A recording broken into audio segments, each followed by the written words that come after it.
Olá, meu nome é Guilherme e eu vou explicar agora a minha lista de programação, lista 7, os dois exercícios feitos. Bom, o primeiro exercício é determine os 5 primeiros múltiplos de 3 considerando números maiores que zero. Então eu não tinha que dar nenhuma informação. Esses são os 5 primeiros múltiplos de 3. Não tem muito o que comentar. É só usar o for e posicionar de quando até quando que vai e quando que você vai somar. E ele vai rodar a programação, pulando a linha, mostrando os 5 primeiros múltiplos de 3. O segundo exercício é um programa que escreve até a sequência de 1 até 100 em três estruturas, né? For, while e do while. Então as três estruturas estão feitas aqui. For do mesmo jeito, while você vai escrever só definir primeiro uma variável, depois vai colocar. Eu deixei de variável diferente, só para ficar mais explicativo aqui. E é isso, bem simples também. Ele vai mostrar que os 100 números, primeiro 100 aqui, 100 aqui e 100 aqui, que tem que mostrar três vezes, são três estruturas, três respostas. Bem simples também. Agora, exercício 3. É um programa que leia 10 números e escreva o menor e o maior valor. É, de, primeiro declarar as três primeiras variáveis, ou for também. E vai digitar o número e, por exemplo, no caso vão ser 10 números, né? E ele vai fazer as comparações, determinar quem que é maior, quem que vai ser o menor. E no final já vai estar armazenado as informações, quem que vai ser o maior valor e quem que vai ser o menor. E ele vai mostrar. Vou dar um exemplo aqui então. Número 1, 2, 3, 4, 5, 6, 7, 8, 9 e 10. O maior valor é 10, o menor é 1. E aí também não tem muito o que explicar não, é bem simples. E vamos lá, exercício 4. Um programa que leia n números inteiros e o valor deve ser fornecido pelo usuário. Então, primeiro ele vai digitar o número e tem que fazer uma comparação também. Se o número não for maior que zero, se o número for maior que zero, ele não vai validar. E aí ele vai mandar uma mensagenzinha antes e vai mostrar todos em sequência, um embaixo do outro, os valores que ímpares de zero até o valor digitado.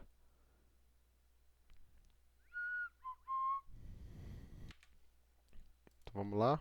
O valor que vai ser computado, por exemplo, 10. Os números ímpares de 1 a 10, 1, 3, 5, 7 e 9, todos pulando linha aqui. É bem simples, é só fazer um comparativo aqui de se a sobra do valor for diferente de zero, ou seja, não vai ser um número par.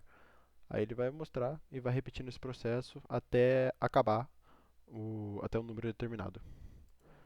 Exercício 5 é um programa que calcula e mostra a soma de 50 números pares. Bem simples também, não tem que informar nenhum valor, ele só vai fazer um comparativo, vai somar. Daria para colocar soma direta, mas assim é um jeito mais simples, né? E ele vai mostrar aqui direto a soma, que seria 2.250. Também não tem muito o que falar, não tem que agregar nenhuma informação. Exercício 6, faça um programa que receba dois números N1 e N2 e calcular a soma dos pares e a multiplicação dos ímpares. Esse aqui, a estrutura está feita, mas tem um porémzinho nele, que pelo menos acho que meio ponto, vamos garantir aí, porque o que acontece? Quando você digita, por exemplo, o valor 5, o valor 20, ele mostra a soma dos pares, mas eu não consegui calcular o produto dos ímpares. Mas tá bom, metade dele tá garantido. E pelo menos da estrutura, acho que o professor pode dar uma força aí, né, professor? E um programa que some todos os números naturais abaixo de 1000, que são múltiplos de 3 e 5. Então você tem que calcular. É mais fácil, né? No caso, declarar primeiras variáveis, calcular a soma dos múltiplos de 3, depois dos múltiplos de 5. E também tem que tirar a sobra deles, né? Porque tem números que são múltiplos de 3 e 5, então tem que subtrair desses valores. No caso, somar eles dois e depois subtrair desse total. Que no caso também não tem que colocar nenhuma informação. E a soma desses números deu esse valor aqui. E exercício 8 também é bem simples, ele só é meio comprido. A gente tinha que fazer um menu de opções para fazer seis, no caso quatro tipos de cálculo, e na opção 5 ele vai sair. Então, por exemplo, eu vou escolher uma operação, a operação, por exemplo, de adição, eu digite um valor 10 e 20, ele vai dar aqui, o resultado é 30 e ele vai continuar na programação. Agora, por exemplo, fazer uma divisão de 100 por 20, o resultado é 5. E ele vai ficar repetindo mais e mais informação até que você aperte o 5 e ele encerra o programa. É bem simples também.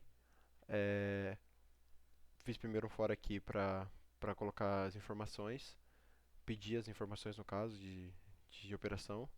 Aí vai digitar. Eu poderia também colocar primeiro o valor, depois a operação, mas eu fiquei meio na dúvida, mas acabei que coloquei primeiro o cálculo que você vai fazer antes de pedir os valores.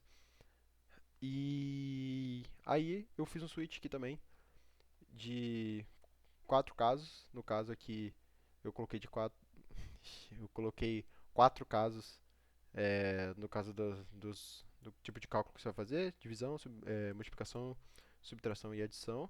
E aqui eu coloquei um if que se já encerra aqui no começo. Se ele apertar 5 já encerra o programa aqui no começo mesmo. Também daria para colocar no switch, mas eu coloquei aqui para. Bom, também é fácil de entender, mas eu acho que é um jeito que eu achei que fazia mais sentido do quando que eu coloquei. E também ele vai mostrar o default, no caso, se você colocar, por exemplo, um valor 6 aqui. No caso, ainda assim ele vai pedir os valores, né? Mas você pode colocar, por exemplo, 3 e 6 e digite um valor válido para realizar a operação, mesmo ele pedindo. Por isso que eu fiquei na dúvida entre colocar o que primeiro, entre pedir informação e depois é, calcular o tipo de conta que você vai fazer. Mas, enfim, ele funciona. Ele, do mesmo jeito, mesmo se você clicar um valor diferente de 1 a 5, ele vai continuar rodando do mesmo jeito. E é isso. Esses foram os 8 códigos pedidos na lista 7 do professor Sambinelli. Tamo junto.